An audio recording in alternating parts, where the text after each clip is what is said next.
All good, all set. Hello, hello everyone. Welcome on Galaxy academy. आप लोगों का Galaxy academy में स्वागत है। मैं प्रोफेसर कहकशां आप लोगों के फिर से आज एक न्यू क्लास में नए प्रश्नों के साथ हाजिर हूँ। आप लोगों को पता ही है कि इस एकेडमी पे Hindi UGC net JRF TGT PGT UPHSC assistant professor की तैयारी करवाई जाती है। आशा करती हूँ कि मेरा ये कोशिश आप लोगों के लिए रंग लाएगा। आप लोग ज़रूर इसे कामयाब होंगे और प्लीज़ इस सेशन को लाइक करें, शेयर करें, सब्सक्राइब करें, ज़्यादा से ज़्यादा लोगों से करवाएं। चलिए अपने पहले प्रश्नों की ओर बढ़ते हैं। हमारा पहला प्रश्न क्या कहता है? तो हमारा पहला प्रश्न आ गया हमारे स्क्रीन पर। हमारा पहला प्रश्न क्या कहता है? आवारा मसीहा किसके जीवन पर आधारित है? बताइए, आवारा मसीहा किसके जीवन पर आधारित है? अच्छा, मैं आप लोगों के लिए कुछ शॉर्ट वीडियोस भी लेकर आती हूँ, आप लोग उसे भी देखा कीजिए। इसी सब प्रश्नों को ही लेकर आती हूँ जो आप लोगों के लिए हेल्पफुल हो, आप लोगों के काम का है, बहुत ही इम्पोर्टेंट। मैं कुछ भी बेकार नहीं करवा रही हूँ, इसलिए सबसे कम टाइम और सबसे कम क्लासेस के साथ और सबसे सटीक और सबसे ऑथेंटिक मटेरियल के साथ मैं क्लास में हाजिर होती हूँ।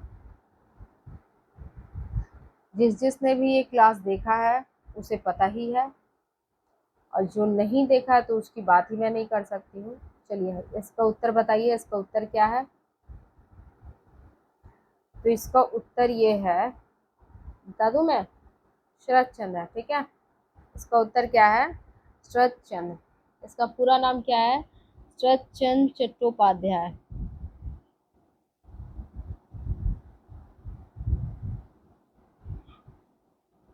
ठीक है, इनका पूरा नाम क्या है?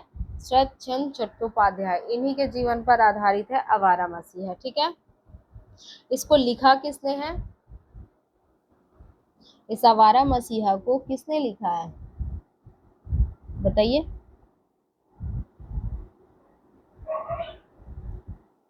विष्णु प्रभाकर जी ने।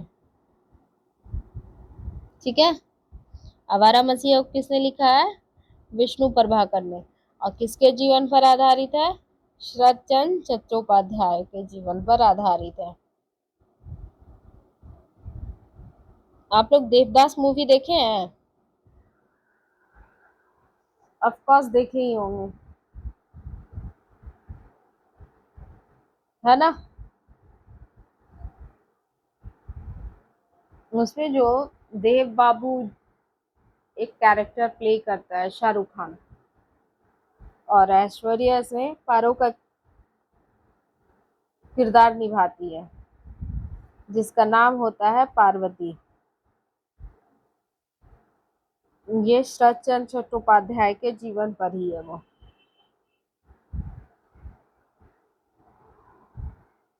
ठीक है, आप लोगों को पता ही होगा, आप लोग ज्ञानी लोग हैं। चलिए हम नेक्स्ट प्रश्न की ओर बढ़ते हैं। हमारा नेक्स्ट प्रश्न क्या कहता है? आचार्य भरत के रससूत्र के व्याख्याता शंकु के सिद्धांत का नाम क्या है? अनुमितिवाद, भोगवाद, सी नंबर अभिव्यक्तिवाद, डी नंबर आरोपवाद। बताइए कौन है? बताइए कौन है?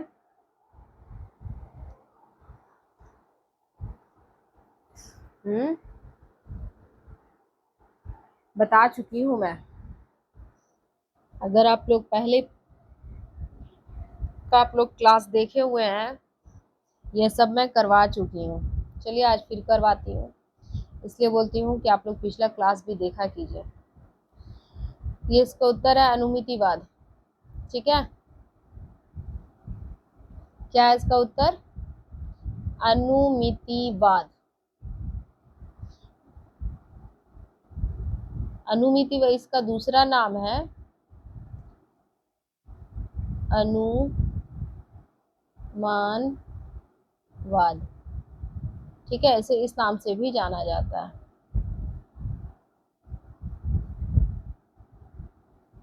अच्छा, भोगवाद जो है या भुक्तिवाद?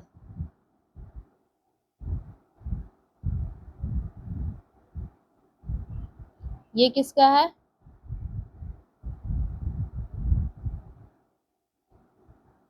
भट्ट नायक का। ठीक है। आरोपवाद किसका है? आरोपवाद बोलिए या उत्पत्तिवाद बोलिए।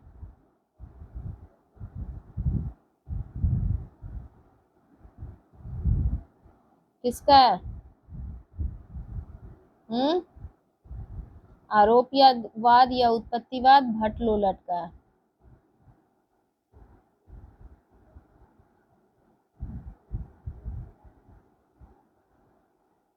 ठीक है। अच्छा, अभिव्यक्तिवाद। अभिव्यक्तिवाद किसकी है? हम्म। बोलिए। अभिनव गुप्त की।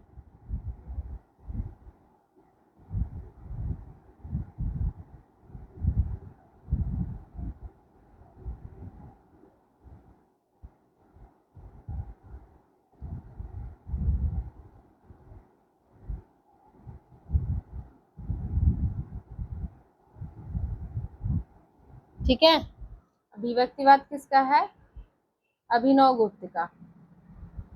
क्लियर। और अनुमितिवाद तो आप लोग को पता ही है कि शंकु का है। क्वेश्चन में लिखा हुआ है, फिर भी यहाँ लिख देती हूँ। ठीक है। किसी को कोई समस्या? अनुमितिवाद या अनुमानवाद किसका है? तो शंकु का है। भोगवाद या भुक्तिवाद किसका है? भट्टनायक का। अभिव्यक्तिवाद किसका? अभिनव गुप्त का। ठीक है। आरोपवाद या उत्पत्तिवाद किसका है? भट्ट लोलट का। बात समझ में आ रहा है? किसी को कोई समस्या? नहीं होनी चाहिए किसी को कोई समस्या। अच्छा, ये जो है, ये चारों कौन है? ये रस सूत्र के व्याख्याता हैं। बात समझ में आ रहा है ना? कौन है ये? रस सूत्र के चारों व्याख्याता हैं। ठीक है। नेक्स्ट प्रश्न हमारा क्या है?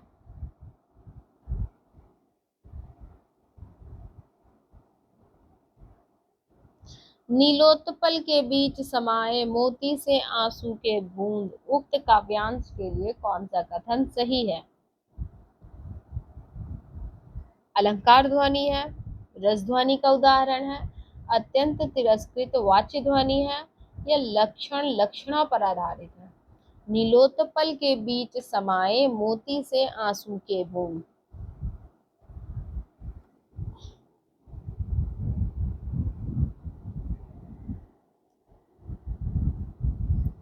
तो बी नंबर, सॉरी एक मिनट एक मिनट, यहाँ बी नहीं, बी नंबर यानी सी और डी।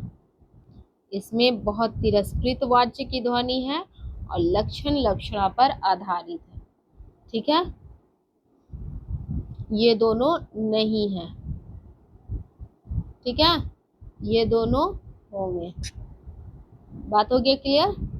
नीलोत्पल के बीच समाये मोती से आंसू के बूंद क्या है? इसमें अत्यंत तिरस्कृत वाच्य ध्वनि है और लक्षण लक्षणा पर आधारित है। कोई समस्या? नहीं होनी चाहिए कोई समस्या। चलिए हम लोग अपने नेक्स्ट प्रश्न की ओर बढ़ते हैं। हमारा नेक्स्ट प्रश्न क्या कहता है? रचना काल की दृष्टि से निम्नलिखित सूफी रचनाओं का सही अनुक्रम बताइए। चित्रावली, मृगावती, चंदायन, अनुराग बांसुरी। बी नंबर मृगावती, चित्रावली, चंदायन, अनुराग बांसुरी। फिर है सी नंबर में चंदायन, मृगावती, अनुराग बांसुरी, चित्रावली। डी नंबर में चंदायन, मृगावती, चित्रावली, अनुराग बांसुरी। कौन है इसमें? बोलिए।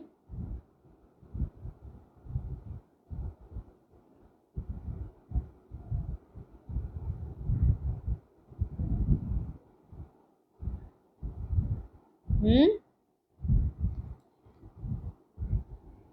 इसका सही उत्तर बताइए।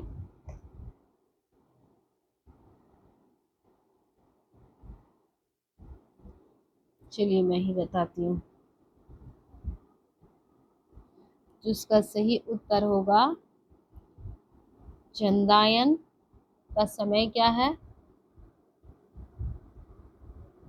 1379। मिर्गावती का समय क्या है? 1501। चित्रावली का समय क्या है? 1613। और अनुराग बांसुरी का समय क्या है? 1764। ठीक है, ये उत्तर होगा सही। ठीक है, अच्छा, अब ये तो हो गया ये इसका उत्तर। अब मैं एक एक करके आप लोगों को इसके बारे में बताती हूँ कि किस किसका है। ये नूर मोहम्मद का है।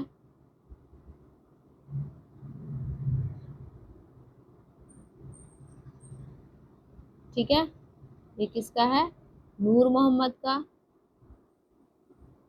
चंदायन किसका है?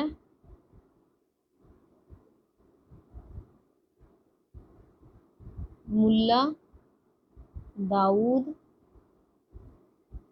ठीक है, मिर्गावती किसका है? कुतुबन। चित्रावली किसका है? उस्मान।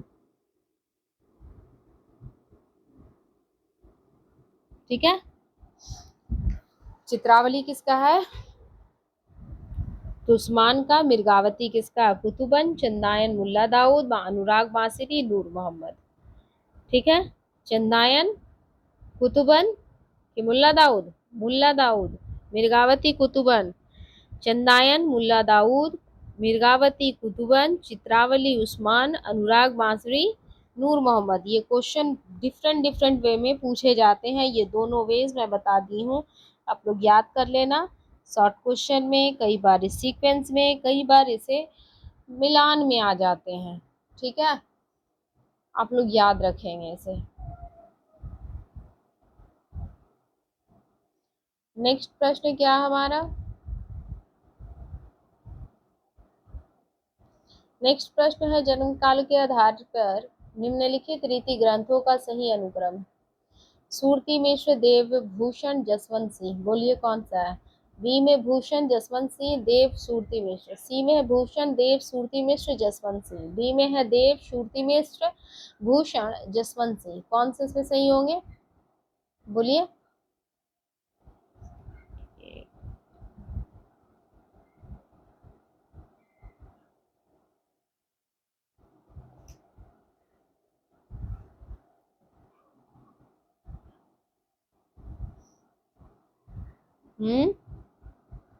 वही बताऊं? चलिए, इसका उत्तर होगा भूषण, बी नंबर वाला।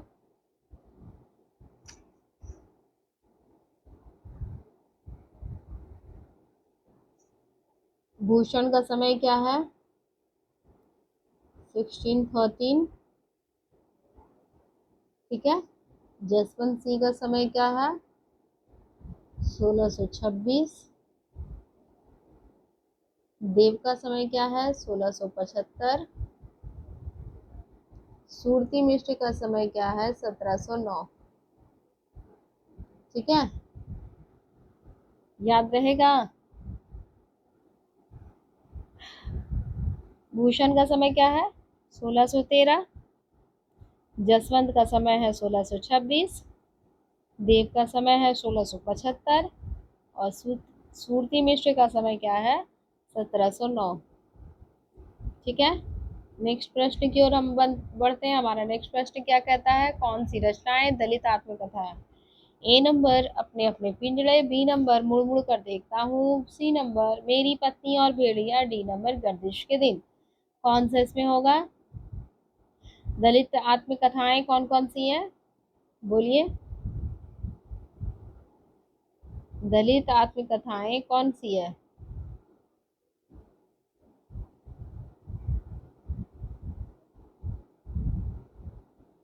हम्म, अपने अपने पिंजरे और मुड़ मुड़ कर देखता हूँ, मेरी पत्नी और भेड़िया गर्दिश के दिन, इसमें कौन से हैं बताइए। तो इसमें होगा अपने अपने पिंजरे, मेरी पत्नी और भेड़िया, ये दोनों। ठीक है, इसका उत्तर ये है। अपने अपने पिंजरे के रचनाकार कौन है, बोलिए। मोहन दास नैमिषारण्य।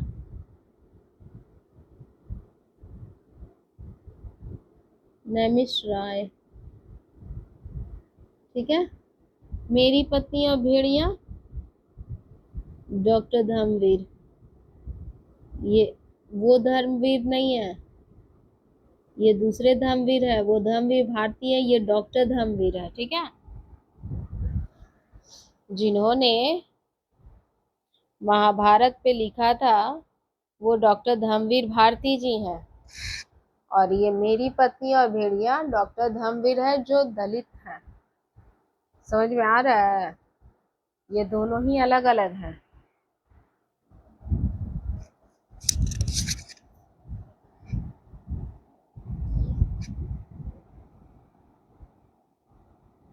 मुड़ मुड़ कर देखता हूँ किसकी है, राजेंद्र यादव की। किसकी है, राजेंद्र यादव। और गर्दिश के दिन, कमलेश्वर।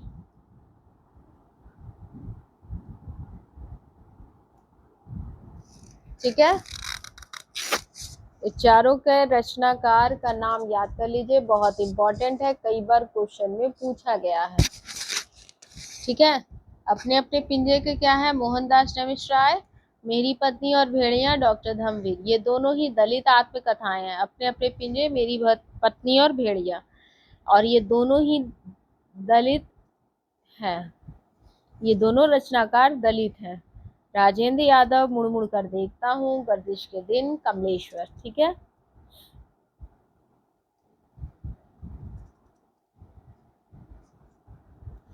और कुछ पूछना है किसी को, नहीं पूछना तो चलते हम लोग बढ़ते हैं अपने दूसरे प्रश्न की ओर। हमारा दूसरा प्रश्न क्या कहता है, निम्नलिखित में से कौन किन लेखकों का संबंध यथार्थवाद से है। मादाम बावरी यानी मैडम ए बावरी, जॉन लॉक, सैमुअल पी हैटिंगटन और क्लॉड लेवी स्ट्रॉस। बोलिए कौन है इसमें यथार्थवाद से संबंधित।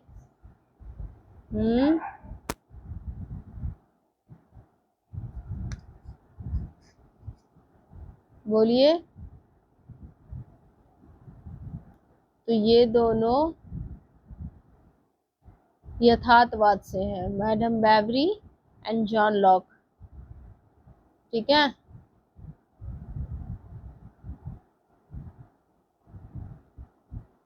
यथार्थवाद से कौन है, madam Bovary and John Locke. ठीक है, याद रखेंगे आप लोग।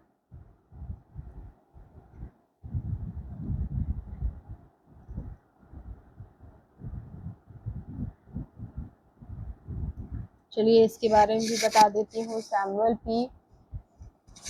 पी हैटिंगटन के बारे में भी बता देती हूँ कि ये किससे हैं, उत्तर आधुनिकतावाद से हैं।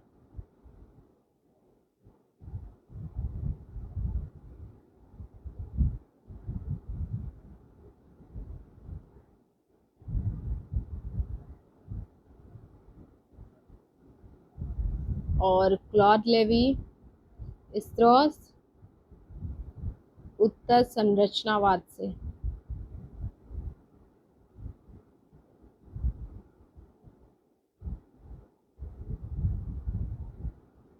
ठीक है, समझ में आया, उत्तर संरचनावाद से है। और ये दोनों कौन है, madam Bovary and John Locke, ये दोनों यथार्थवाद से संबंधित लेखक हैं। और सैमुअल पी हैटिंगटन है, उत्तर आधुनिकतावाद से, और क्लॉड लेवी स्ट्रॉस उत्तर संरचनावाद से संबंधित रचनाकार हैं। ठीक है, किसी को कोई दिक्कत, कोई परेशानी नहीं है। तो आगे हम लोग बढ़ते हैं। हमारा नेक्स्ट प्रश्न क्या कहता है, निम्नलिखित में से कौन सी पुस्तक आई रिचर्ड्स द्वारा नहीं लिखित है? क्या है, यहाँ नहीं पूछ रहा है, क्या पूछ रहा है, नहीं, आई रिचर्ड्स द्वारा लिखित रचनाकार कौन नहीं है? तो principal of literary, notes toward the definition of culture, practical criticism, Coleridge on imagination. बोलिए इसमें कौन सा नहीं है? आई रिचर्ड्स की रचना कौन सी नहीं है? तो ये नहीं है। कौन नहीं है? ये notes towards the definition of culture नहीं है, बाद बाकी है। ठीक है, principal of literary criticism, practical criticism, Coleridge on imagination, ये सब इन्हीं के हैं। ठीक है,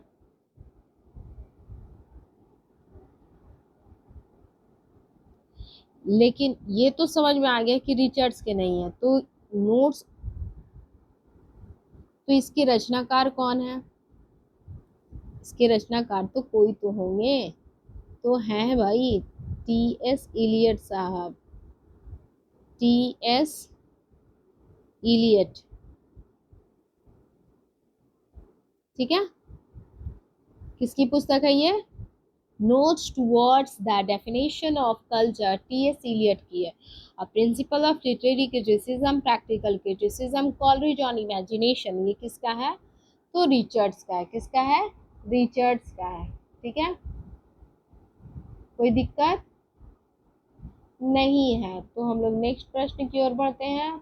हमारा नेक्स्ट प्रश्न क्या कहता है, साधारणीकरण के विषय में कौन से कथन सही हैं? साधारणीकरण, ये हमारा सेकंड लास्ट क्वेश्चन है। साधारणीकरण के विषय में कौन सा कथन सही है, बताइए। ए नंबर, साधारणीकरण रसास्वाद के बाद की प्रक्रिया है। बी नंबर, साधारणीकरण आलम्बनत्व धर्म का होता है। सी नंबर, साधारणीकरण के लिए भोजकत्व व्यापार अनिवार्य है। डी नंबर, साधारणीकरण के बिना भी रसानुभूति संभव है। कौन सा इसमें सही होगा, बोलिए।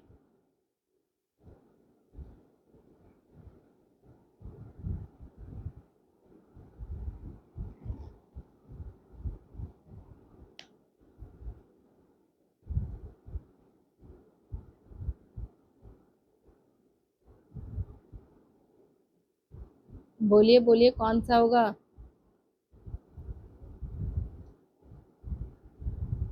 चलिए, कुछ के उत्तर तो आ रहे हैं।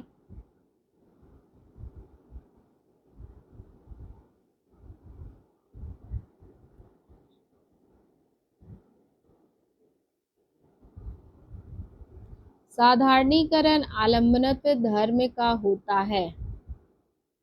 ठीक है,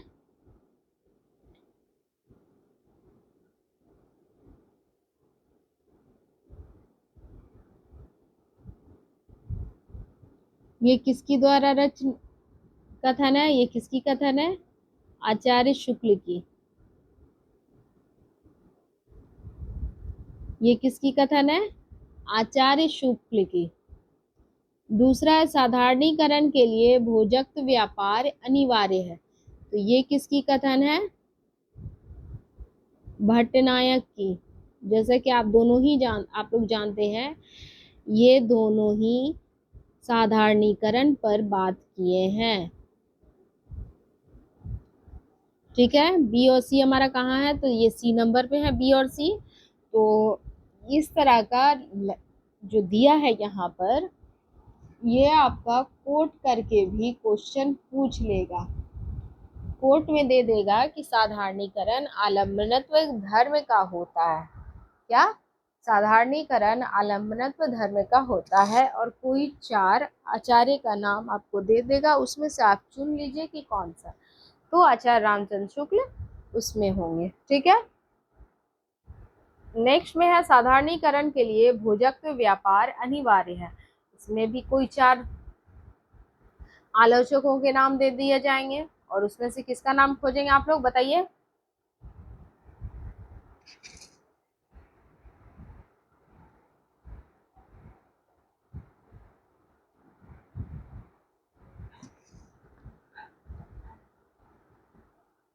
तो भट्ट नायक का नाम ढूंढ निकालेंगे उसमें से। किसी को कोई समस्या नहीं है? नहीं है ना? याद कर लेंगे। साधारणीकरण आलम्बनत्व धर्म में होता है आचार्य शुक्ल का, और साधारणीकरण के लिए भोजक व्यापार। बहुत अच्छा है। ये आलम्बनत्व धर्म यहाँ से आप लोग रखेंगे आचार्य शुक्ल को, ये आप लोग कोड वर्ड बना लेंगे। और भोजक व्यापार ये आपका भट्ट नायक में आता है, और किसी में नहीं देखने को मिलेगा, ठीक है। और ये दोनों तो बिल्कुल ही गलत है। साधारणीकरण के बिना रस अनुभूति संभव है? बिल्कुल भी संभव नहीं है। साधारणीकरण रसस्वाद की बात की प्रक्रिया है? ना, बिल्कुल भी नहीं है। ये दोनों ही टोटली रूप से गलत है। ये दोनों अलग अलग आलोचकों के कथन है, इसे याद कर लेंगे। हमारा नेक्स्ट प्रश्न क्या कहता है?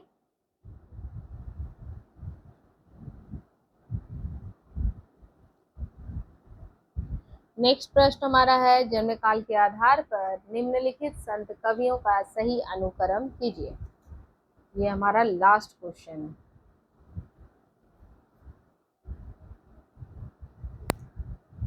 दादू मलुक दास, गुरु नानक, सुंदर दास। बी नंबर में है गुरु नानक, दादू मलुक दास, सुंदर दास। सी नंबर में मलुक दास, दादू, सुंदर दास, गुरु नानक। डी नंबर में गुरु नानक, सुंदर दास, दादू मलुक दास। बोलिए कौन सा होगा इसमें?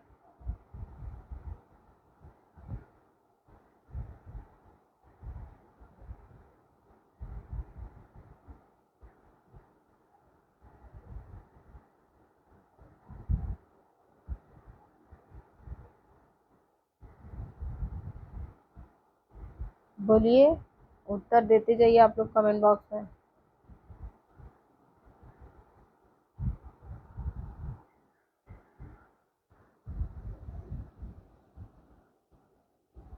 आप लोग को ये करवा चुके हैं, आप लोग को याद होगा। याद है कि नहीं है? चलिए, इसका उत्तर है बी नंबर, ठीक है। गुरु नानक का समय क्या है? 1469, ठीक है। फिर दादू मलुक दास, मैं एक साथ कर दी हूँ, गलती है, माई मिस्टेक।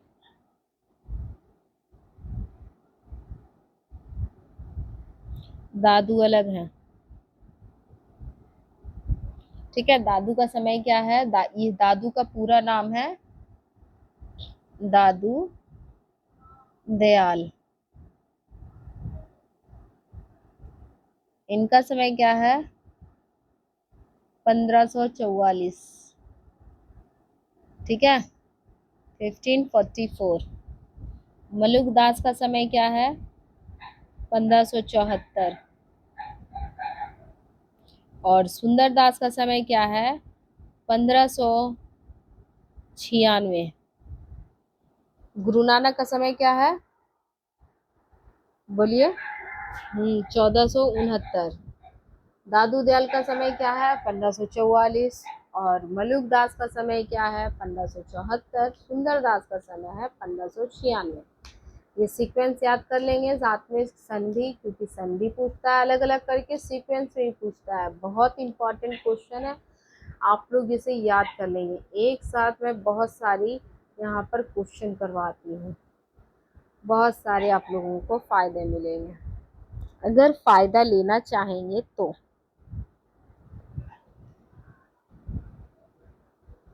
नहीं लेना चाहते हैं तो वो अदरवाइज आपकी बात है। याद हो गया ना इसमें आप लोगों को? ऑफ कोर्स याद हो गया होगा।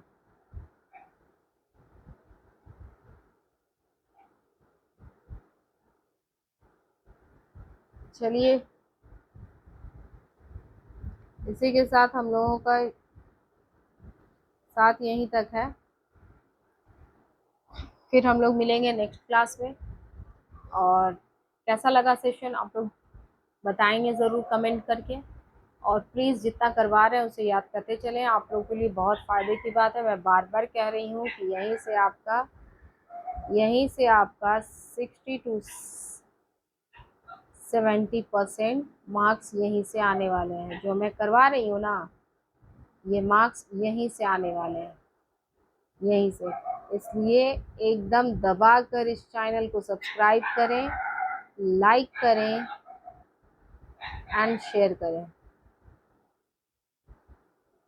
बहुत फ़ायदा मिलेगा, बहुत फ़ायदा मिलेगा। ये जो है ना एकेडमी, गैलेक्सी एकेडमी सिर्फ एक एकेडमी नहीं है, ये आप लोगों के लिए वो काम करता है जो अब तक किसी भी यूट्यूब की चैनल पर अब तक का इतिहास है कि किसी ने नहीं किया है। जितना मैं शॉर्ट ट्रिक और जितना मैं फास्ट ट्रैक पे करवा रही हूँ, एकदम सॉलिड एक्यूरेट, जिसे कहते हैं ना एक्यूरेसी के साथ करवाना, वो मैं करवा रही हूँ पूरे फुल स्पीड के साथ। अगर आप लोग इसे करेंगे तो आप लोगों को कुछ भी इधर उधर कुछ भी नहीं करना पड़ेगा। फ्री में मैं आप लोगों को यहाँ पर तक प्रोवाइड करवा रही हूँ क्लासेस। आप लोग प्लीज़ इस चैनल को सब्सक्राइब करें, लाइक करें, शेयर करें। चलिए, आपका हमारा साथ यहीं तक है। फिर मिलेंगे हम लोग नेक्स्ट क्लास में नए प्रश्नों के साथ। तब तक आप लोग अपने अपने घरों पे पढ़ाई करें और खुश रहें, खुशियाँ बांटते रहें, स्वस्थ रहें, मस्त रहें। Bye bye. और हाँ, जाते जाते फिर से मैं एक बात कह रही हूँ, प्लीज़ इस चैनल को सब्सक्राइब करें, ज़्यादा से ज़्यादा लोगों से भी सब्सक्राइब करें, लाइक करें, शेयर करें, कमेंट्स करें अच्छे अच्छे।